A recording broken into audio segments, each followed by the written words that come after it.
Smart city Rourkela रे जराजीर्ण अवस्था बस स्टाण्ड दीर्घ दशंधि नाही नाही चली बस स्टाण्डी अस्वास्थ्यकर परिवेश सांगक विपद संकुल कोठा यात्री को भयभीत करुच्ची एपटे पीवा पानी और शौचालय कलबल होती यात्री ओडिशा समेत झारखंड और बिहार भली पड़ोशी राज्य को जावाक हेले ए बस स्टाण्ड उपरे निर्भर करिथांती यात्री माने हेले अव्यवस्था जोगु असुविधार सम्मुखीन होउछंती।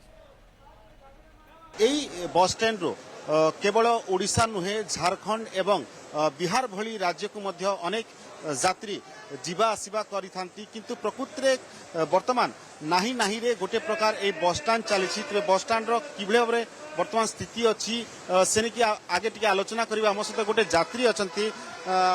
आप कहाँ से आए हैं, कहाँ जाएंगे?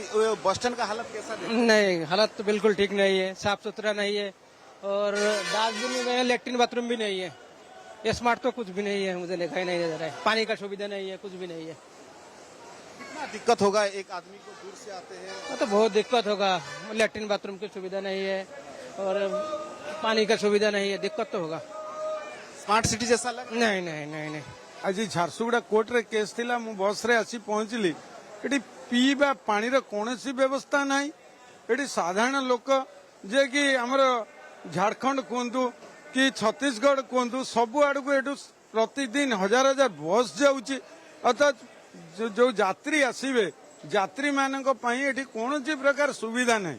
एवं जो लॉन्ग रूट बस गड़ा एटिकी आसुची से सकाळे रहउची एवं राति की जाऊँगी तार जो माने स्टाफ माने से गाड़ी भीतर ही शोचंती। बड़ा दुखर कथा आरडीए कर्तृपक्ष एटी जो एत बड़ बिल्डिंग करचंती आदर एभली कौन सिस्टम रखा दरकार जे से कम से कम एटी रेस्ट नहीं पारिबे, दिन भरी रेस्ट नहीं पारिबे और राति रे तांकर नाइट जर्निंग गाड़ी। वर्तमान कौन व्यवस्था देखु एटी एभली अवस्था है।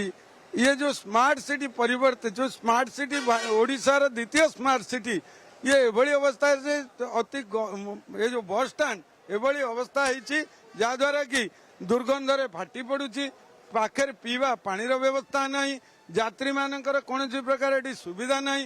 ये एभली अवस्था को आसी ये अन्य जो सब आम अति मफसली अंचल बस स्टैंड ठारू आहरी न्यूनतम अवस्था को पड़ुची।